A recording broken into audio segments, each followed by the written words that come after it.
वो इमली पेड़ वाली भूतनी उन तीनों को प्रेत आत्मा भूत के पास लेके जाती है। इन मानवों को देख प्रेत आत्मा भूत बहुत ही खुश होकर इमली पेड़ वाली भूतनी की प्रशंसा करके वहां से भेज देता है और फिर इमली पेड़ वाली भूतनी वहां से अदृश्य हो गई। और उसके बाद प्रेत आत्मा भूत को इन तीनों को देखकर अपनी पिछली जिंदगी की याद आ गई। प्रेत आत्मा भूत के पिछले जिंदगी के कुछ संभाषण उसके कानों में सुनाई देने लगे। राजा, तुम्हें तुम्हारी श्राप विमोचन कई 100 साल बाद ही मिलेगी। जो भी तुम्हारे सामने आएगा वो अगर पहचान लेगा कि तुम्हारे चेहरे में एक राजा की छवि दिखाई दे रही है, वही इस श्राप से तुम्हें विमुक्त कर सकेगा। और उनके पास नाग शक्तियां होती हैं। ये जो नागमणि है, इसकी रोशनी जब तुम पर पड़ेगी तब तुम्हें श्राप से विमुक्ति मिलेगी और तुम्हारी आत्मा सीधा स्वर्ग जाएगी। ये बातें उस प्रेतात्मा भूत को सुनाई दी।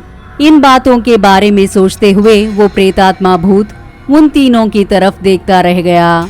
तब राणा उस भूत से इस तरह कहने लगा, वो प्रेतात्मा भूत जी, आपका चेहरा देखने में मुझे भूतिया चेहरा नहीं लग रहा। आपके चेहरे में मुझे कोई राजा की छवि दिखाई दे रही है। राणा की इन बातों को सुनकर प्रेतात्मा भूत बहुत खुश हुआ। हाँ, इतने सालों से मैं आप लोगों का ही इंतजार कर रहा था। कई हजारों सालों से मेरी आत्मा इस भूतिया रूप में बहुत तड़प रही है। बहुत सारी प्रेतात्माएं मेरी इर्द गिर्द घूम रही हैं, लेकिन मुझे ये शक्तियां बिल्कुल भी पसंद नहीं हैं। मैं पहले जैसा एक राजा की तरह रहना चाहता हूँ। कृपा करके मुझे इस श्राप से विमुक्त कीजिए। प्रेतात्मा भूत के इन बातों को सुनकर राणा को कुछ समझ में नहीं आ रहा था। अरे प्रेतात्मा भूत जी, आप और राजा, आप क्या कह रहे हैं? मुझे कुछ समझ नहीं आ रहा। मुझे विस्तार से बताइए, मैं जरूर आपकी मदद करूंगा। इस तरह राणा उस प्रेतात्मा भूत से कहता है। ये सुनकर प्रेतात्मा भूत ने इस तरह कहा, ठीक है बेटा, जरूर बताता हूँ। मेरी पिछली जिंदगी के बारे में तुम्हें बताता हूँ। तुम्हें देखने के बाद ही मुझे मेरी पिछली जिंदगी की याद आई है। तुम्हें पता है कि मैं इस गरुड़पल्ली की रखवाली क्यों कर रहा हूँ? बहुत सारी प्रेतात्माएं, भूत, पिशाच और मैं कई हजारों सालों से यहाँ रखवाली कर रहे हैं, क्योंकि मेरी श्राप इस गांव से जुड़ी हुई है। वो क्या है, ध्यान से सुन लेना। वैसे भी आप जैसे सोच रहे हो, मैं कोई प्रेतात्मा भूत नहीं हूँ। मैं एक बहुत ही शक्तिशाली राजा था। मेरे पास ढेर सारी संपत्ति थी और मैंने कई राज्यों पर राज किया था। मैं अगर किसी राजा की तरफ घूर के भी देख लेता हूँ तो वो राजाएं हार मानकर भाग जाते थे। लेकिन दुराशा की वजह से मेरी ये दुस्थिति हुई है।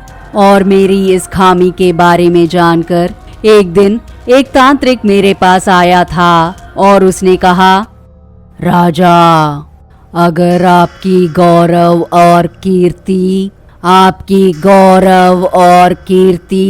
आपके जाने के बाद भी जिंदा रखना चाहते हैं तो, और आपकी इस गौरवशाली इतिहास हमेशा हमेशा रहने के लिए आपको इस जंगल में तपस्या कर रहे एक मुनीश्वर को मारना होगा। ऐसा कहकर वो तांत्रिक चला गया। लेकिन उसके बाद मेरे दिमाग में भी यही बातें मंडराने लगी, क्योंकि मेरी कीर्ति और गौरव मेरी आत्माभिमान से जुड़ी हुई थी और मैं चाहता था कि ये सब मेरे जाने के बाद भी रहना चाहिए।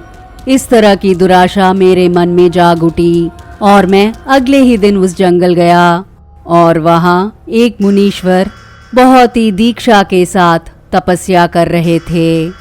और मैं इसी बात का फायदा उठाते हुए मैंने अपने धनुष से एक बाण को छोड़ दिया और वो बाण सीधा जाकर तपस्या कर रहे उस मुनीश्वर के छाती को चीर गई और वो वहीं पर दर्द से चिल्लाने लगे। और उसके बाद मैं उनके पास गया।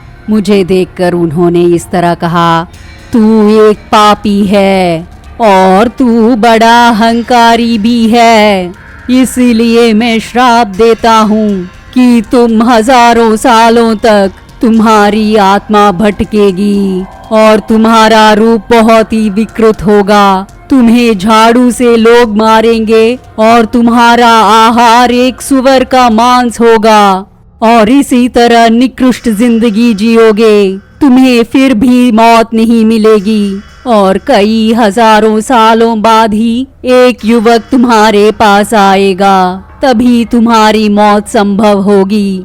तब तक तुम ऐसी निकृष्ट जिंदगी ही जियोगे।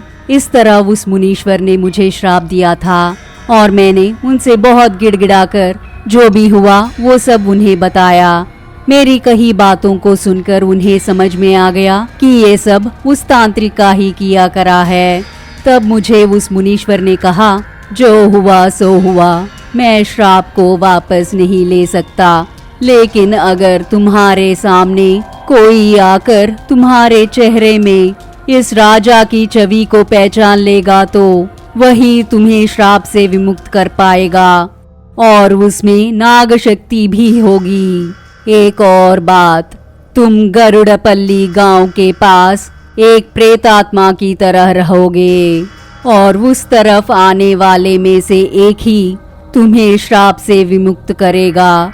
और इतना ही नहीं, उस गांव में एक नागमणि भी है और वो नागमणि किसी नागलोक वंशज के इंसान के पास ही होगा और उसे छूना किसी की बस की बात नहीं है, क्योंकि उसकी रखवाली करने के लिए एक श्वेत नाग रहती है और उस नागमणि को लाकर रात के पूनम की चांदनी की किरणें उस पर गिरने पर उसकी रोशनी बहुत ही प्रकाशमयी और शक्तिशाली होगी और वो रोशनी जब तुम पर पड़ेगी तब तुम्हारी आत्मा उस प्रेतात्मा से विमुक्त होकर तुम्हारी आत्मा सीधा स्वर्ग जाएगी।